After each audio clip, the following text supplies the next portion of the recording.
Hey guys, Andrew Davidson here, and welcome back to another As Per My Ability video. If you like what we do here at As Per My Ability, if you like our videos, if you like our content, if you like board games in general, then please comment, like, subscribe, hit the little bell so you get notifications when we post new videos. I heard if you hit the bell, you get 7 years good luck, but you'll never know unless if you click. So click the bell and show us some love. So I want to start this video off by telling a story, and hopefully I'll make it quick. A long time ago in my life, probably I should start off with a lifetime ago, I was a totally different person. I used to teach swimming lessons. So I was a swimming lesson instructor, what they call a WSI instructor, where you teach swimming lessons to anywhere from kids, like 8 years old, to more of adult side, 21. I think I had a 21-year-old who just never learned how to swim, and that's what I did for a while. Actually, a good long chunk was I was giving lessons. I was a swim coach, swimming instructor. And so when I played around in the pool and got kids to kind of swim, get them to swim to certain points, like go collect the ball and kind of retrieve it, and it felt like you're playing with like dogs, but they were kids. But it just got them to be able to swim kind of on their own, learn some of the strokes and stuff like that. What I did was I would sometimes, play around with, as akin to a lot of dads and uncles play around with kids in the pool at the hotel that you see. But I would start kind of creeping up on these kids, trying to play tag or be like, I'm going to come get you. And I would start saying, dun dun dun dun dun dun dun dun dun dun. And every single one of those freaking kids, 5, 6 years old, 7-year-olds, they all knew shark. Every single one of them knew shark. And they were like, shark's gonna come get us, just because of dumb. That's it. And so the game that I'm going to be talking about today is, I guess, highly ubiquitous, especially amongst its little tiny catch song or theme song, and it's designed by the Prospero Hall design team, and it is called Jaws. Now, Jaws is a completely different beast of a game, pun intended, than the other Prospero Hall games that you're going to be seeing on this channel. Jaws is what I would probably consider, I don't know what the official term is, but I would consider a semi-cooperative game. In Jaws, the board game by Funko Games, designed by the Prospero Hall design team, you are basically having one player take on the shark, and then everyone else at the table, they are all playing together. So it is semi-cooperative, or what they would say like one versus many, or one versus all. I like saying semi-cooperative. I'm not really sure what the official terminology is out there. People can correct me all day long, whatever. So it's a semi-cooperative game, and one person is going to be playing the shark, going around trying to eat people. The other people are playing characters from the movie Jaws. Jaws is a movie, if you didn't know. And their kind of goal is different, because something that is very unique about Jaws, which I'll talk about in like 30 seconds, but I want to just mention it now, is that Jaws is played over 2 completely separate games, so to speak. You have the board on one side, and then you play through all that, and you're like, oh yeah, and it feels like a game.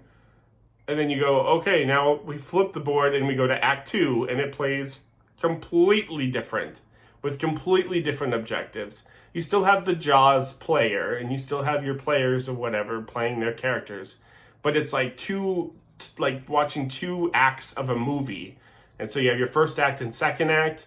That doesn't make a whole lot of sense, so let me show you. Welcome to Amity Island, and welcome to Jaws, one of my favorite books / movies out there. Steven Spielberg at his finest. So here is the board. I'm going to have to preface this by saying this is going to be a very difficult overview for me to do, because like I said, the game is played in 2 very distinct acts.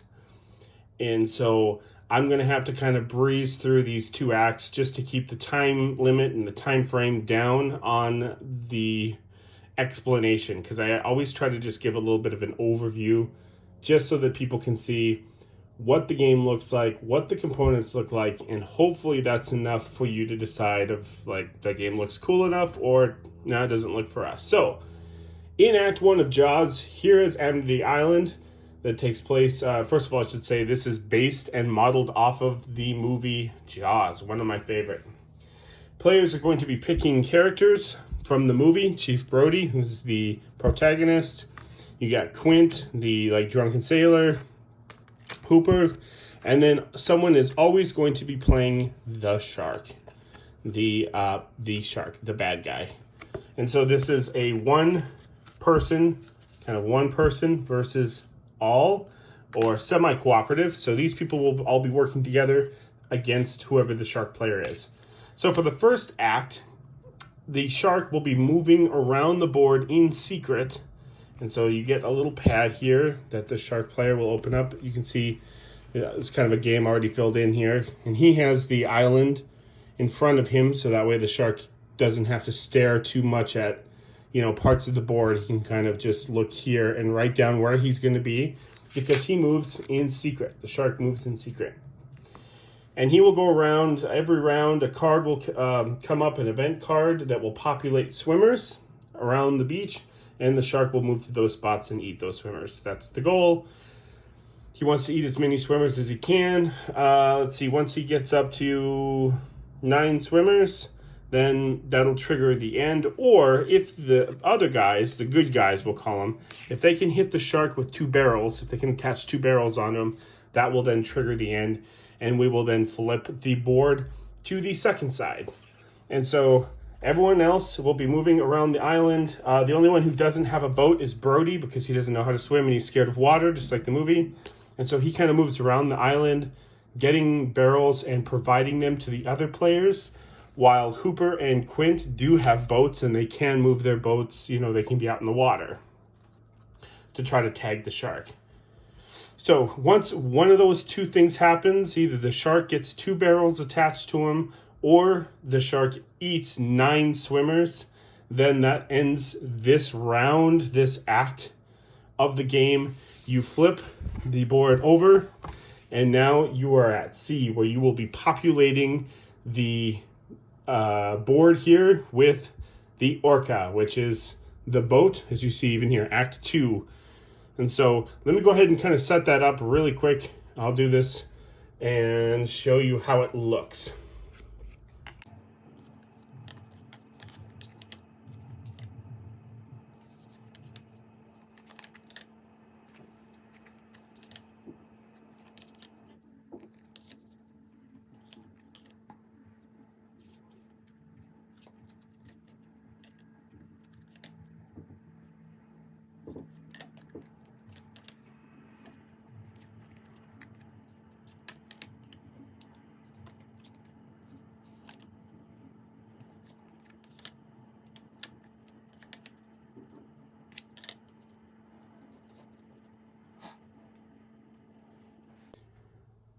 Okay, so here is the orca populated. It is basically made up of these tiles that you will kind of put together. You'll put together the boat. And the 3 players, your Hooper, your Quint, and your Brody are all going to be on board the boat, just at like the second act of the movie. And the shark player is going to be popping up at random spots. There will be 3 spots that he can come up at. The players will decide which spots they think the shark is going to show up at. The shark will write down either A, B, or C. Like it'll show like A, B, or C. They'll write down where they're going to show up. Then the guys all kind of point their guns or machetes, and they're going to, let's say, point their gun at this piece of water. If the shark shows up there, they get a chance to shoot at the shark and do damage. If they're able to do enough damage to bring it to 0, or I guess it goes this way, bring it past 17, the shark is dead and the players have won. However, if the shark can somehow excuse me, kill, wrong side, kill every single person. So if he kills Hooper, Quint, and Brody, he will win. Or if he can damage the boat, when you damage the boat, you kind of flip it over and it damages. If it gets damaged again, it can be removed. Parts of the boat can be completely destroyed. And so he can go about kind of just attacking and chomping at the boat, which makes it tougher for the players because you can get isolated here. And if you need to get over here with your buddies, you need to jump into the water, which is, I mean, come on, it's freaking Jaws. That's not a good idea. But I mean, if you're stuck and then if this gets swiped out from underneath you, then you're in the water swimming around. It's just total bad news for the players. And so the boat will slowly be like chomped away.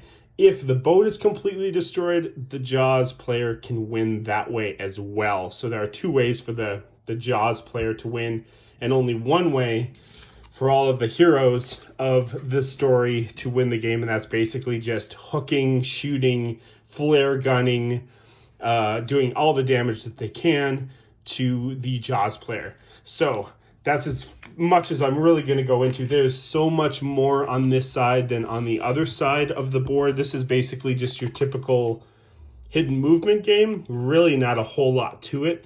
Pretty basic, pretty straightforward. Every event card that you flip over will tell you exactly what to do for that round.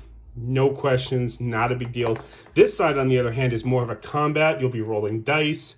The shark will be rolling dice. There's guns, there's weapons. There's certain abilities that they can activate to kind of shoot, or they can have a machete and start just chopping away at the water if the shark shows up in the same water spot as them. So this part is very much more kind of a rock, paper, scissors. Where is it going to be? A, B, C? And if everyone aims at A and I show up, I'm saying the Jaws, shows up at C, then there's no way for them to attack. So then the Jaws will attack the boat, or he'll attack a person in the water and try to do damage to kill them.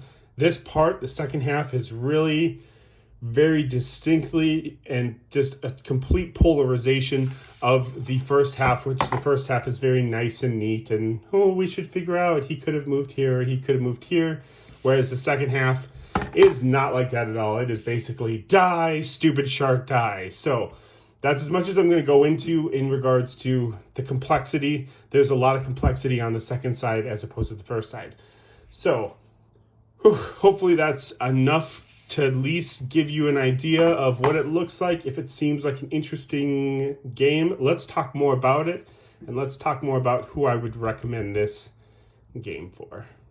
So let me start by saying something right out of the way. Let's just get this over with. I'm going to bitch and moan. I have always played Jaws in this game. I've played Jaws probably, I don't know, half a dozen times. I've always been Jaws. Always. I have never played this game as an actual character within the game. So if you can't tell, I'm a little butthurt about that. But I'm always the one that's like, well, someone has to play the shark. And as you've seen from kind of my overview, you really can't like screw it up. If you screw something up as the shark, you're going to screw up the whole game. So it's like someone who's really well knowledgeable about the game and how the shark player works and like the special powers and things like that usually ends up going to me because I know how to play the game and I'm very well versed. I've played the shark many times, but I've never not played the shark in this game. Okay, rant over. So having seen that, the game does play in two totally different acts almost, like two different parts of a movie where you don't necessarily reset, you get to keep your characters, but the game starts off as this hidden movement game, eating people as you saw, and then the second side turns into kind of a rock, paper, scissors combat where you're kind of guessing and the shark's trying to attack, and so it's more of a rolling dice and fighting game. So it's really hard for me to categorize this game because it switches so much. It goes from like such a deduction game of the players working together of like, okay, he was here, he could have moved here, use your special abilities, to then all of a sudden, hey, guess what? Something gets triggered and we flip the board, and then it turns into like I'm shooting my gun in the water, or like I've got a, like some kind of a karate sword that I'm tacking at the water and stuff, and the shark's coming up and eating the ship. And so it's like, wow, geez, really, what kind of game is this? How do you categorize this game? Like, is it a hidden movement game? Yeah. Is it a kind of rock, paper, scissors combat game? Yeah, it's both. So, Jaws is a really good game. I can't comment on how it really plays as a character. I've already ranted on that. But it is a good game. Couple of downsides to it, which is, if you've noticed, I haven't really said a whole lot of downside about the Prospero Hall design team games. The ones that I've been looking at. Anyways, some down points to Jaws is that the whole 2-act thing, while it's elegant in its design, and I get that it's kind of fun to flip the board over and then be like, oh, cool, now we're out at sea. It does feel like playing two games. Like, I've played Jaws a few times where we've gone through the first game and it's taken us like maybe 40 minutes to maybe an hour because you have new players. And then we trigger that thing and when it's like, okay, now we play side 2 or act 2, and people have just been like, oh, geez, now we have to learn a whole new game. And yeah, you kind of do, because the second side shows up and it's like, okay, here's how this works. You guys are going to have this, and then you teach like a whole new set of rules. And that can kind of bog everything down. That can go like, all right, and then we move into Act 2 and like, hold on, now everyone needs to learn a whole new thing. Now, if you've had people that have played through Jaws before, you can kind of go into the second act pretty seamlessly, and they know what to do, and they know how the cards work. That's not always going to be the case, especially if you play with a lot of new gamers. You're going to have to be like, okay, we're going to time out now, and we're going to have to talk about the second act. That is, in my opinion, my estimation, a pretty big downfall, especially for new players. Like I said, that it's going to feel like, wow, we successfully made it through through the game. It's like, nope, we're only halfway done. Now we have to keep going and learn a whole new game. So it really is kind of like 2 games in one. So that's a downside. The other downside is what I mentioned at the beginning, is that the Jaws character, much like any other hidden movement games like Spectre Ops or Fury of Dracula, or even the original, going back to like Scotland Yard, the person who's moving in secret and using the special shark powers and stuff, if they screw something up, if they don't, if mechanically they accidentally do something wrong, they're going to throw off the whole game. Trust me. I know this. I've done it. I've marked the wrong spot. I've made wrong moves or something like that and been like, oh, shoot, yeah, I actually couldn't have moved there or whatever. And then you have to start to retcon, which is retroactive continuity. And when you start doing that, then you have to start giving away what your shark did, which just completely wrecks the game. So now, is that something that is focalized and localized and just normal for Jaws? Absolutely not. That is that's in Fury of Dracula. That's in Scotland Yard. If you have that hidden movement character, player, not understand a rule or screw something up, they're going to have to like retcon, and that's going to just really blow the game out, so to speak. Because the characters are like, oh, now we know information that we're not supposed to really know, or someone screwed up. I've screwed up at like Scotland Yard a couple of times where I've made like a move where it's like, oh yeah, I actually couldn't have moved there. And now I have to announce to the table, like, I screwed up. I'm here. I couldn't have moved here. Wrecks the game. So that's the downside, is you really want to have someone take the Jaws character and know what they're doing, so to speak. Like, know how the rules work and not just make a absent-minded mistake, because correcting and retconning stuff within a hidden movement game is quite detrimental to the gameplay of the game. It almost just kind of ruins the game. And it's like, well, we should have almost just kind of start over, I guess, because it doesn't seem fair, because now we know a whole bunch about what the Jaws character has done or where they've moved or what they've done that we shouldn't know, and it's just like that takes away from the game. So while all the Prospero Hall design team games get, thumbs up from me, even though, like I always say, I don't really necessarily do reviews. I don't consider myself much of a reviewer. I don't do much of a breakdown. This was the one out of the 4 that does have kind of a caveat of like, there's really 2 games that you need to learn inside here, and then also the shark thing is like, you can really screw up the game. So I always try to wrap things up by saying, like, who's this game for? This game is not necessarily, it says ages 12 and up. That's probably about right, especially since you have a cooperative part or an aspect, some kind of a cooperative element to the game. So you can have a 12-year-old, playing the character, one of the characters from the movies, or from the movie, like Brody, and stuff like that. So, is it a good family game? Probably. I think gun to my head, I would say probably not if you could avoid it.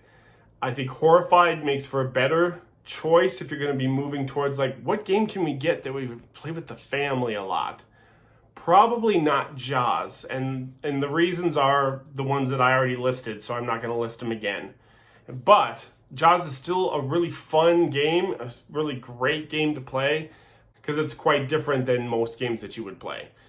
So, Jaws, who's it for? I'd say it's probably for gamers that are just looking to add another game to their collection. It's a semi-cooperative game. It is a lot of fun. I've played the Jaws character all the time, and it is fun moving around and using your abilities and eating swimmers and being able to jump up and attack the boat and cause just a bunch of havoc and whatnot. And so Jaws is a really great game. It's out there at the stores. I bought mine just down at Target and picked it up. So I recommend Jaws by the Prospero Hall design team. And so that's it for me on Jaws. So as always, I'm Andrew Davidson. Thank you so much for checking out another As Per My Ability video, and I will see you guys all at the next video.